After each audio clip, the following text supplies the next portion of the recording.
Imagine an intricately locked room mystery. Oh, I love those. Right. But instead of a dusty old manor, this one plays out in a grand historic hotel right in the middle of a major city. It's a setup you probably already know because it is just legendary in unsolved mystery circles. Yeah, it really is. So set the scene for us. It's Baltimore, May 2006. Right.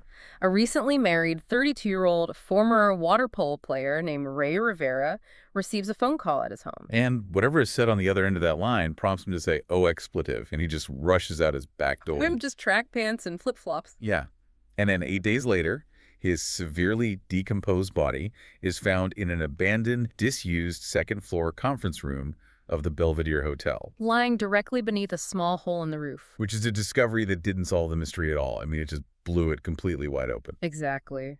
So today we're bringing you along on a deep dive to explore a case that has thoroughly baffled local police, FBI behavioral analysts, seasoned investigative journalists, and an absolute army of internet sleuths. To even begin to understand the end of Ray's life, you really have to understand who he was physically and professionally. Yeah, he wasn't a small guy. Not at all.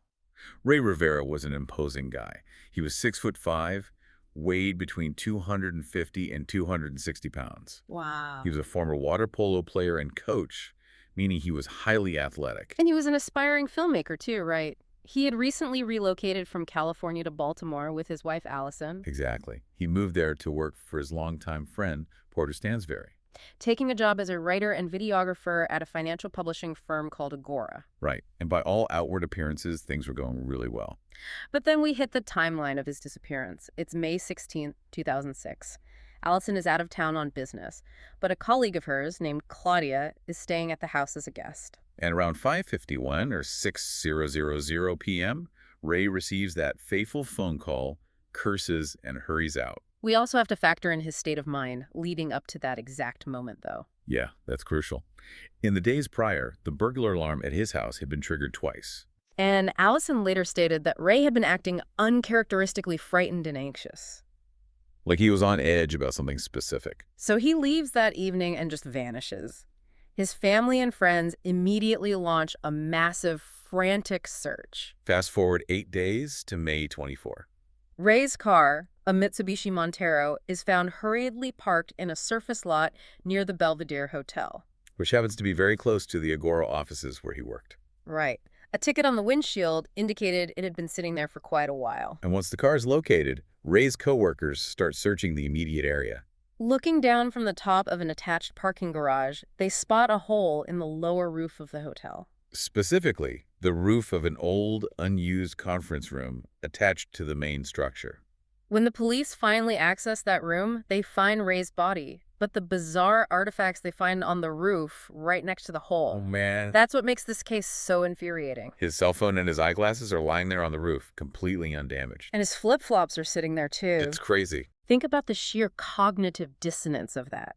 I mean, we are talking about an alleged 13-story drop. That is roughly 118 feet. And his fragile glasses survive without a single scratch, sitting neatly near the point of impact. It completely defies logic. Yeah. And that brings us to the spatial dilemma of the scene itself. Which is exactly what the internet sleuths and amateur physicists zeroed in on. The Belvedere Hotel's main roof is 118 feet above that lower roof. But the hole wasn't just straight down. Oh. It was 45 feet out from the edge of the main building. Let me put that into perspective for you. Imagine standing on the roof of a 12-story building, look down, and then look out across a distance roughly the length of an entire bowling alley lane. Yeah. That is where you have to land. You can't just step off the ledge. You essentially have to fly. Which is where those Reddit physics calculations become so crucial for contextualizing the event. Right, let's look at the numbers. We're operating with a vertical drop of 118 feet. Yeah. In a standard free fall, if you ignore air resistance, that drop takes roughly 2.7 seconds. Okay. To cover a 45-foot horizontal distance in a tiny 2.7-second window, Rey Rivera would have needed to be sprinting at a speed between 11 and 12.27 miles per hour. The exact moment he launched off the edge of the roof. Yes. Unless Ray secretly trained for the Olympics in a pair of rubber flip-flops, the math just doesn't work. It really doesn't. We are talking about a 260-pound man executing an elite-level running long jump. From a roof he had absolutely no known reason to be on. And let's not forget, Allison explicitly stated that Ray was terrified of heights, Right. It is absurd to picture someone with a severe phobia of heights gaining a full-speed running start and launching themselves into the abyss in sandals. which naturally led the internet and seasoned investigative journalists to immediately begin proposing counter-theories. Because if he didn't jump from the main roof, how did he get through that lower roof? Was he dropped from a helicopter? I've seen that theory, but a low-flying helicopter hovering over downtown Baltimore in the middle of the night. Yeah, that would have generated massive noise complaints and dozens of witnesses. Precisely. So then, did he jump from a lower ledge of the parking garage? Geographically, it's possible, but the trajectory is still incredibly difficult from that angle. Or, as investigative journalist at the Real News Network pointed out, we have to consider if that hole was punched out from the roof in a way entirely unrelated to a 260-pound human impact. Yeah, they noted the roofing material looked like a soft spot someone might have just stepped through or broken manually. Rather than a massive structural crater caused by a human body hitting it at terminal velocity. Exactly. All of this speculation forces us to look at the hardest physical evidence we actually have, which is the body itself. I was looking through the autopsy notes before we started recording, and the sheer scale of the injuries is overwhelming. It's brutal. But the medical examiner didn't actually call it a suicide, did they? No. The chief medical examiner, Dr. David Fowler, and the associate pathologist, Dr. Melissa Brassel, refused to classify the manner of death as suicide. Because the circumstances were just so mathematically and physically unclear? Right. They officially ruled the manner of death as undetermined. When you translate the anatomical jargon in that report into plain English, you start to see why they hesitated. He had multiple fractured ribs, specifically ribs 1 through 7 and 9 through 11. His lungs were punctured. His sternum was fractured. He had massive trauma to his skull, including his upper jaw, his cheekbones, and his lower jaw. Just catastrophic facial and cranial damage. But looking at all of this, the injuries just feel, I don't know, weird. The pattern doesn't seem to fit a clean fall. You're definitely not the only one to notice that. Yeah. Marie Dauenheimer, a board-certified medical illustrator, actually mapped out this exact autopsy report. And she highlighted some incredible anomalies that completely disrupt the suicide narrative. First is what we can call the arm instinct. Ray had virtually no injuries to his hands or arms, just a few minor abrasions. Think about what happens when you trip on the sidewalk. You instinctively throw your hands out to break your fall. It's a reflex you can't control. Right. Now imagine falling 118 feet knowing you were about to hit a roof. How does someone suffer essentially zero defensive trauma to their arms or hands? The most baffling detail Dauenheimer points out isn't what's missing, though.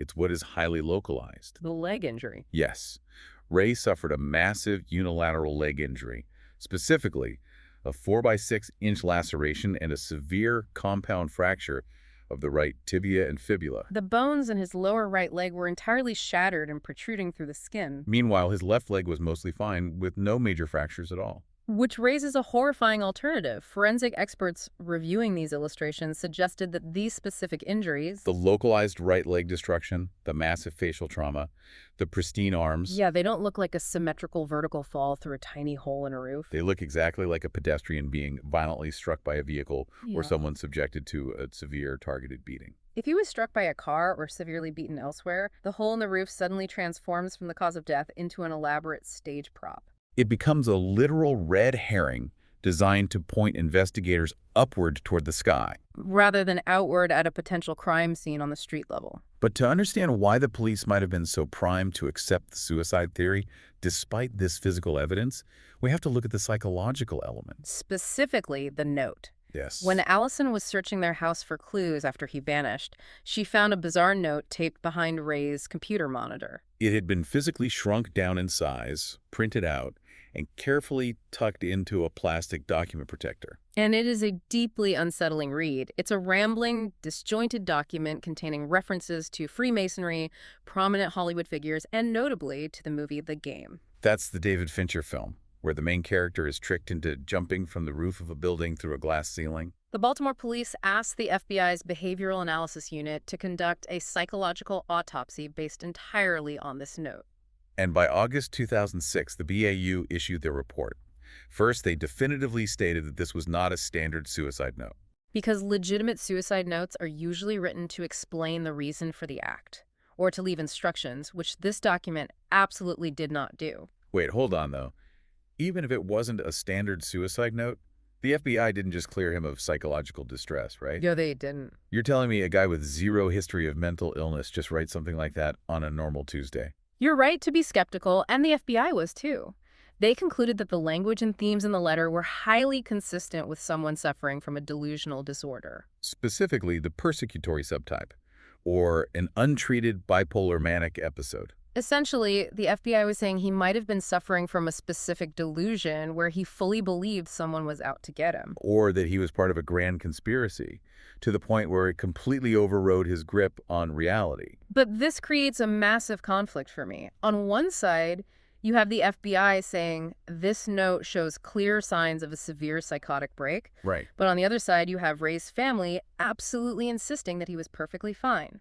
He had just bought expensive new editing equipment, He was actively looking forward to moving back to Los Angeles. and he had zero historical signs of mental illness. How do we reconcile a sudden psychotic break with a guy who was supposedly happily planning his future? The FBI report actually addresses that exact paradox. They noted that persons suffering from these specific delusional disorders can be highly functional in almost every other area of their life. The mental illness can go virtually undetected by family, friends, and coworkers. So from a psychological standpoint, it is entirely possible for an individual to experience a severe manic break driven by intense internal paranoia, while their outward behavior remains perfectly normal to the people who love them most. Even if we accept that he might have been having a hidden manic episode, it absolutely does not excuse the incredibly botched police investigation that followed. Let's talk about the institutional wall of silence. The investigative journalism from the Real News Network, led by Jane Miller and Stephen Yanis, is just damning. They got their hands on the actual BPD homicide file, and the gaps in the police work are shocking. The omissions are staggering for a case of this magnitude. According to their review of the file, there were no scene photographs or diagrams of exactly where the body was positioned in the room. There were no subpoenas for cell phone pings to track his movements after he rushed out of his house that evening. And perhaps most astonishingly, there were no formal written witness statements taken from the Agora employees who initially spotted the hole in the roof.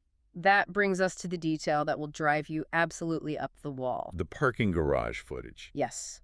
The attached parking garage, the one with a direct vantage point of the lower roof, had surveillance video available. The garage manager explicitly told police the tape from the relevant dates was ready to be picked up on June 7th. But the BPD's internal progress reports, which were logged in an antiquated piece of police database software called Lotus Notes, just abruptly stopped. There is no record that the police ever actually went back and collected the tape, That crucial footage was seemingly lost to history. which forces us to look closer at the corporate environment Rey was navigating right before he died. The very last phone call Rey received, the one that caused him to curse and sprint out the door, was traced back to the Agora switchboard. Because it went through a central company switchboard, the police couldn't determine exactly whose extension placed the call. And what was going on at Agora at that exact time? Porter Stansberry, Rey's longtime friend and the guy who brought him to Baltimore, was simultaneously dealing with a massive $1.5 million fraud lawsuit brought by the Securities and Exchange Commission. As soon as Rey's body was found, Stansberry lawyered up, and a total corporate gag order seemingly fell over the company. Stansberry allegedly told the press that Rey had underlying psychological issues. Allison firmly denied this, believing that Stansberry pushing that narrative gave the police the exact excuse they needed to close the case as a suicide.